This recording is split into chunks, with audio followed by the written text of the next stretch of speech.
తెల్లవారే వెలుగు రేఖలా పచ్చ పచ్చ పచ్చి మట్టి బొమ్మలా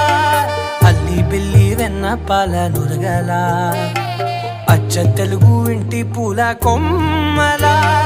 దేవదేవుడే పంపగా ఇలా దేవతే మా ఇంట అడుగే పెట్టెనంట బ్రహ్మ కళ్ళలో కాంతులే మా అమ్మలా మా కోసం మళ్ళీ లాలి పాడేనంట.